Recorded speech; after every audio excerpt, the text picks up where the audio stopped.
सोनिया की शादी को अभी साल भर भी नहीं हुआ था। उसके हिसाब से उसके ससुराल में ये पहली दिवाली थी। वैसे तो सोनिया के वर्किंग होने के कारण उसकी सासू कुसुम जी उसके हर काम में उसकी मदद करती थी। घर में एक झाड़ू, पोछा, बर्तन करने के लिए मैड लगे हुई थी और कुछ काम सासू मां कर लेती थी। इस कारण सोनिया को घर और ऑफिस मैनेज करना आसान होता था, वरना एक वर्किंग वुमन के लिए घर और ऑफिस दोनों को मैनेज करना काफी कठिन होता है। मगर जैसे जैसे दिवाली करीब आ रही थी, सोनिया की घबराहट बढ़ रही थी।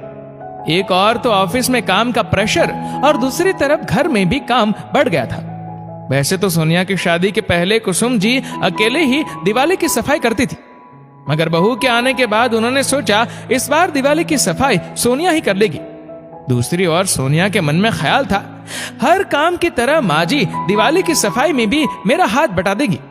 ये सोचते हुए सैटरडे नाइट को देर रात तक ऑफिस का काम करने के बाद उसने संडे के दिन घर का स्टोर रूम साफ करने के लिए फैला लिया। मगर आज तो जैसे सासू मां ने हड़ताल ही रख दी। वो पहले वॉक कर आने के बाद दोबारा सो गई और उसके बाद अपनी बेटी और दूसरे रिश्तेदारों से फोन पर बातें करने लगी।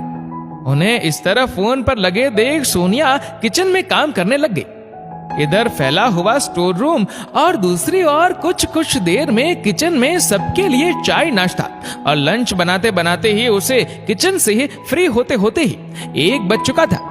उसने सोचा शायद अब सासू मां उसकी मदद कर देंगे, मगर खाने की थाली पर से उठते ही कुसुम जी बोली, एक संडे का दिन ही तो होता है जब बहू घर पर होती है। बहुत दिनों से अपनी सहेली के घर मिलने जाने का सोच रही थी, आज चली जाती हूँ, शाम को लौट आऊंगी।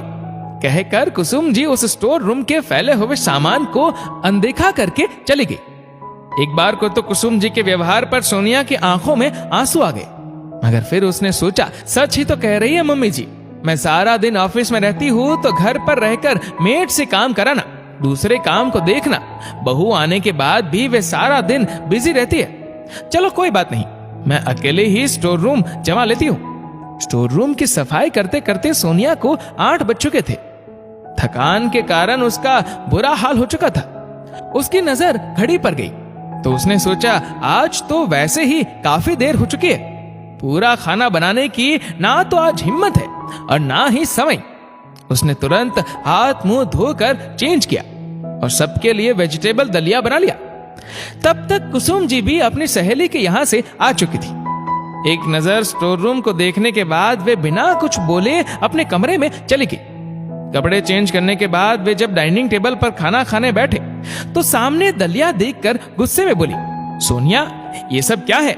आज संडे को भी कुछ स्पेशल नहीं बनाया?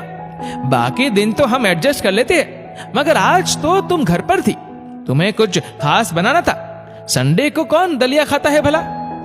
सोनिया कुसुम जी की बात सुनकर हैरान हो गई थी। ये वही कुसुम जी है जो हर काम में उसकी मदद करती थी, आज उसके काम में नुक्स निकाल रही है। वो रुआसा होकर बोली, कल देर रात तक ऑफिस का काम किया था और फिर आज सुबह से ही स्टोर रूम की सफाई में लगी थी। मुझे थकान होने लगी थी, इस कारण मैंने सबके लिए दलिया बना लिया।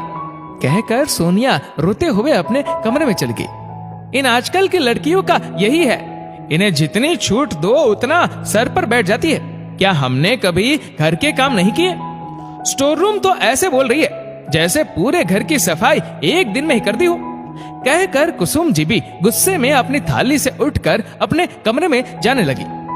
उनके पति राकेश ने उनका हाथ पकड़कर कहा, कुसुम आज तुम कैसी बहकी बहकी बातें कर रही हो? तुम तो ऐसी ना थी। आज सुबह से ही देख रहा हूं तुम सोनिया को नजरअंदाज कर उसके भरोसे सारा काम छोड़कर अपनी सहेली से मिलने चली गई, जबकि तुम तो परसों ही उससे मिलकर आई थी। आखिर क्या बात है? घर आकर सोनिया को इस तरह डांटना, क्या तुम स्टोर रूम की सफाई करने पर थक नहीं जाती थी?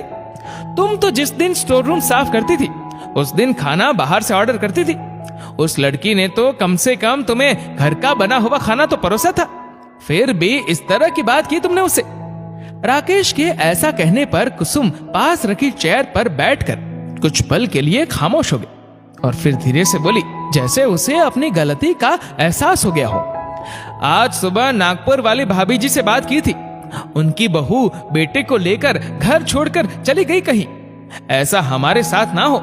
उन्होंने ही मुझे बहू पर लगाम लगाए रखने के लिए कहा था। उनकी बहू भी ऑफिस में काम करती है। ऑफिस वालों ने उनके कान भर दिए थे। कुसुम जी के कान खींचते हुए राकेश जी बोले, तुम शुरू से ही कान की कच्ची रही हो ना। किसी ने कुछ कहा नहीं और तुमने मान लिया। क्या तुम नागपुर वाली भाभी को जानती नहीं हो? उनका व्यवहार कैसा है? कभी कोई रिश्तेदार के यहाँ 2 दिन से ज्यादा नहीं टिका। फिर ऐसे में उनकी बहू उनके साथ कैसे रह सकती थी?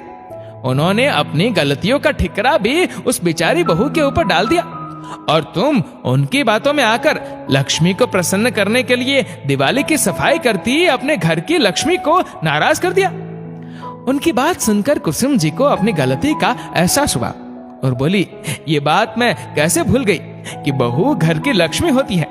उसकी खुशियों से ही घर में बरकत होती है। मैंने आज अपनी लक्ष्मी को नाराज कर दिया।